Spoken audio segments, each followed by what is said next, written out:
Una po sa ating mga balita, Pangulong Aquino ibinida sa APEC Summit.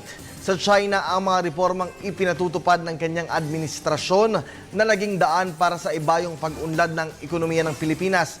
Alamin natin ang detalye mula kay Rocky Ignacio. Hinikayat ni Pangulo Aquino ang international business community na maging bahagi ng economic turnaround ng Pilipinas. Sa kanyang pagharap sa APEC CEO Summit sa Beijing, China, tiniyak ng Pangulo sa foreign investors na magiging competitive o makikipagsabayan ng Pilipinas sa larangan ng kalakalan. Rest assured, our government will do everything in its power to ensure that the Philippines will remain competitive for many years to come. We are extremely eager to work with all of you and are hopeful that you can eventually invest in our country and become part of the great Philippine turnaround. Pagtiyak pa ng Pangulo magpapatuloy ang pagbaka sa korupsyon at iba pang uri ng katiwalian na nagdulot ng pagbangon ng ekonomiya ng Pilipinas. Magkagayon kailangan pa rin na nagkakaisang tulungan para mapatatag ang kalakalan sa rehiyon. Ang pagharap ng Pangulo sa APEC CEO Summit ay bahagi ng kanyang pagdalo sa APEC Leaders Summit sa Beijing, China. Indeed, over the course of our administration, we have proven good governance is good economics. We assure all of you, our efforts will not stop here. We are looking to go from strength to strength.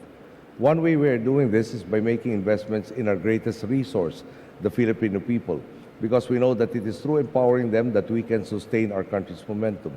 Napatunayan na ang resulta ng pagkilala ng International Credit Rating Agency sa umaarangkadang galaw ng merkado ng bansa sa ilalim ng pagpapairal ng good governance. Kabilang na dito ang pagtaas ng kalidad ng trabaho sa mga Pilipino. Quality of employment has also been improving, meaning more Filipinos are earning increasingly stable incomes and are thus able to better plan for the future. The World Economic Forum's competitiveness report has likewise cited us as the most improved country since 2010. On top of this, we received 20 positive credit ratings actions from agencies around the world over the course of our administration. This includes investment-grade ratings from the three most renowned credit ratings agencies, namely Moody's, Standard & Poor's, and Fitch. Ayon pa sa Pangulo, 6.3% ang average GDP growth ng Pilipinas nitong 2010 hanggang 2013, mas mataas kumpara sa 4.3% average growth ng bansa noong 2006 hanggang 2009. Samantala, umaasa naman ang Pangulo na mapapantayan ng Pilipinas ang magandang hosting ng China ngayong APEC. Ang Pilipinas ang susunod na host sa 2015 kung saan ang magiging tema ay inclusive growth.